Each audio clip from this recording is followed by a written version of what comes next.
کہ آپ کو CPLC اور پولیس کا جو آپس میں ملاپ ہے بہت اچھا ہونا چاہیے، اور SHOs have to be very well selected. تھانوں کا حال جو ہے نا، یقین کریں کہ یو کانٹ بلیو کہ کس اسٹیٹ کے اندر ہے حال. وہاں پر آپ جائیں تو لگتا ہے کہ یہ ڈیزرٹیڈ پلیس ہے.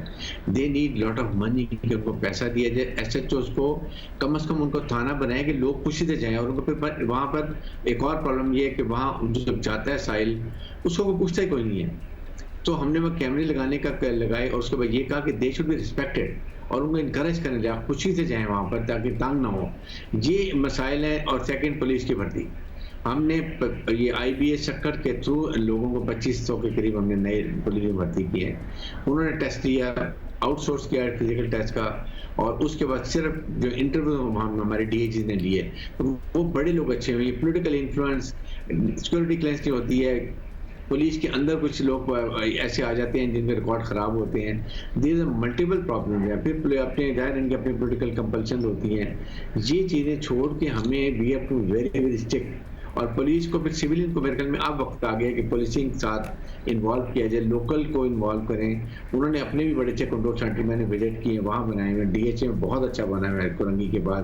وہ خود بھی مانیٹر کرتے ہیں، پولیس سے کوآرڈینیٹ کرتے ہیں. آئی تھنک یہ ہے، اس طریقے سے ہم کریں گے تو کافی حد تک ہو جائے. لیکن بات یہ ہے کہ ذمہ داری، اٹس ناٹ کہ ایسے کو ریموو کر دیں.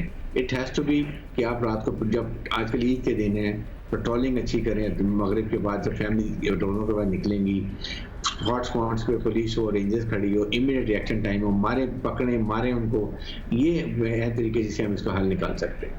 بہت شکریہ آپ کا. بریگیڈیئر حارث نواز صاحب موجود تھے اور اپنے زمانے کے ویک پولیسنگ، ساتھ انویسٹیگیشن پرسنل بہت کم، اور پروسیکیوشن جیلوں کی کا نہ حالتیں ہونا، بہت بری، ساری چیزیں جو ہیں یہ پوائنٹ آؤٹ کی ہیں. اور بہت امپورٹنٹ اس میں ریزن ہے کہ تفتیشی افسر تفتیش صحیح سے نہیں کرتا اور اس کو سزا نہیں ہوتی. اور جب سزا نہیں ہوتی تو 2 مہینے بعد اور ٹرین ہو کے آتا ہے. اگر چور تھا تو ڈکیت بن جاتا ہے. اگر پکڑ لیا ہے کسی کو تو پکڑ لیا، that is only one slight aspect. اس کے بعد جب کیس ہی ویک بنا تو پھر آگے کیا ایکسپیکٹ کیا جا سکتا ہے کہ وہ کتنی دیر تک اندر ہوگا. سزا نہیں ہوتی ٹھیک سے ان کو. بریک کے بعد ملتے ہیں. ویلکم بیک جی. ملک میں کم عمر بچوں سے جنسی زیادتی کے واقعات کنٹرول ہونے کا نام نہیں لے رہے ہیں.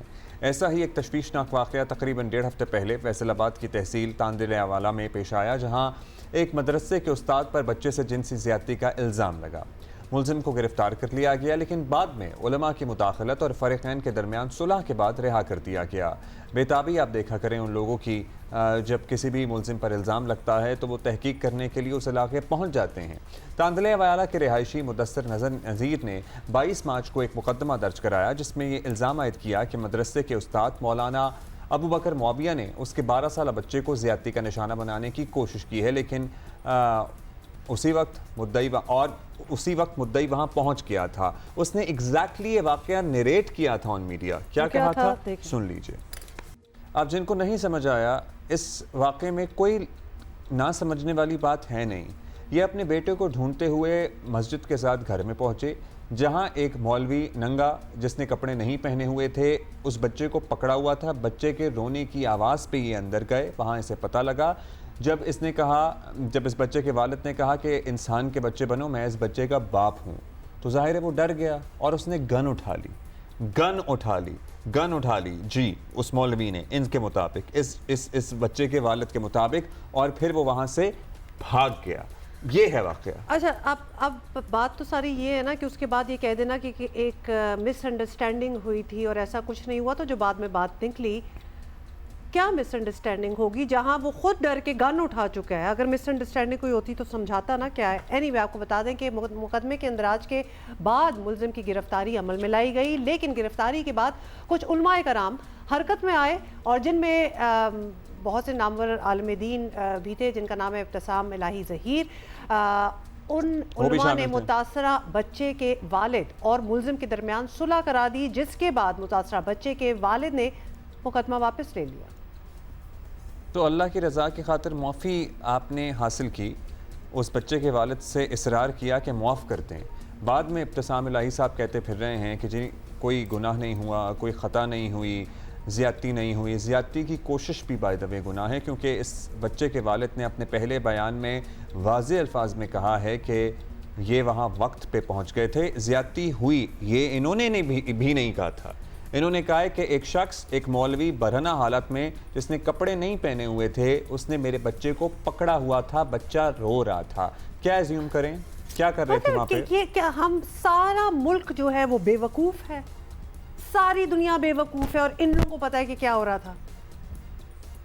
I really have no words. فریقین کے درمیان صلح کے موقع پر ابتسام الہی ظہیر کا کہنا تھا کہ اگر ملزم نے زیادتی کی ہوتی تو سزا دلواتے. بچے کے والد کو غلط فہمی ہوئی تھی. اگر آج یہ بات ثابت ہو جاتی ہے کہ مولانا اگر معاویہ کسی بھی قسم کی زیادتی یا راسیہ ملوث ہے تو ہم نے باقاعدہ یہاں پہ جب مطالبہ کرنا تھا ان کو قرار باقی سزا دی جائے. لیکن چونکہ یہ بات تحقیقات سے پہلے بھی یہاں رہے اور بعد میں یہ بات ثابت ہوئی ہے کہ اس کا واقعہ نہیں ہے، تو ان کے والد صاحب نے شفقت کی ہے، انہوں نے ان کو جو ہے نا معافی تلافی دینے کا جو ہے نا فیصلہ کیا ہے. جب نہیں کچھ کیا تھا تو یہ معافی تلافی کیا ہے؟ مطلب بات تو ساری یہ ہوئی نا، جب کچھ ہوا ہی نہیں تو معافیاں کیوں ہو رہی ہیں؟ کیا ہوا تھا؟ کیا چھپایا جا رہا ہے اس میں؟ اور اللہ کی رضا چاہیے تو پوری اس کی کارروائی ہونی چاہیے، انصاف ہونا چاہیے، یا پھر بس معافی ہونی چاہیے؟ علماء کرام کی مداخلت پر زیادتی کے الزام میں گرفتار ملزم کو چھوڑنے کا یہ پہلا واقعہ نہیں ہے. اسی قسم کا واقعہ 4 سال پہلے مانسیرا میں بھی پیش آیا تھا، جہاں مدرسے کے استاد پر جنسی زیادتی کے الزامات لگے تھے، مگر اس وقت بھی ایک مذہبی جماعت کی جانب سے ملزم کو بچانے کی کوشش کی گئی. JUI کے مقامی رہنما مفتی کفایت اللہ نے پہلے ملزم کو 3 روز تک اپنے گھر میں چھپائے رکھا. جب پولیس نے ملزم کو JI کے اس کے بعد ملزم پر الزامات ثابت بھی ہو گئے تو مفتی کفایت اللہ نے متاثرہ فیملی پر صلح کے لیے دباؤ ڈالا. فیصل آباد واقعے میں بھی بظاہر یہی کچھ ہوا. بچے کے والد نے JUI کے اگرچہ ملزم کو معاف کر دیا، لیکن مقدمے کے اندراج کے بعد معاملہ عدالتی میٹر بن گیا تھا. کم از کم پولیس ملزم کی رہائی کے لیے واضح طریقہ کار تو فالو کرتی. یہ ہے سارا معاملہ. وہ شخص رہا ہو گیا بغیر کوئی واضح طریقہ کار فالو کیے. ہمارے پاس شاید الفاظ نہیں ہے کہ ادھر کیا ہو رہا ہے، کیونکہ یہ سارے سمجھ رہے ہیں، یہ کروڑوں کی جو عوام ہے نا اس کو سمجھ نہیں آیا کہ ادھر ہوا کیا ہے. حماد احمد ہمارے ساتھ ہیں، نمائندہ جیو نیوز. حماد، سب سے پہلے تو یہ بتا دیں کہ یہ واقعہ کیا تھا، اس کی اگر کوئی ڈیٹیل ہے، کوئی گہرائی ہے تو بتائیں. پولیس کے پاس بات کیسے پہنچی، شکایت جو کرائی بچے کے باپ نے، اس میں کیا تفصیل تھی، یہ سب کچھ بتائیے گا. جی، فیصل آباد کی تحصیل تانلیہ والا کا یہ واقعہ ہے. 22 مارچ کو 12 سالہ بچے کے والد کی جانب سے شکایت کی گئی تھی، جس پر تھانہ سٹی تانلیہ والا میں مقدمہ درج ہوا. بچے کے والد نے اپنی شکایت میں موقف اختیار کیا تھا کہ وہ اپنے بیٹے کو تلاش کرتے ہوئے ایک مکان کے اندر گیا تو وہاں پر اس کا بیٹا موجود تھا. اس کے ساتھ ایک قاری بھی موجود تھے جو مبینہ طور پر اس کے بیٹے کو زیادتی کا نشانہ بنانے کی کوشش کر رہے تھے. اور جب وہ اندر داخل ہوا ہے، وہاں پر پہنچا ہے تو قاری نے اس پر گن تان لی اور وہاں سے فرار ہو گیا. اس کے بعد شکایت پر پولیس نے مقدمہ درج کر لیا، اس قاری کو گرفتار کر لیا. نہ صرف کہ وہ کر رہا تھا جو کر رہا تھا بھی نہیں، مطلب آپ اس کی وہ تھاٹ پروسیس دیکھیں کہ وہ کتنا کرمنل مائنڈڈ آلریڈی ہے، کہ اس کے بعد اسلحہ بھی پڑا ہوا ہے. مسجد کے ساتھ رمضان کا مہینہ اس کا گھر ہے جہاں وہ یہ حرکت کر رہا ہے.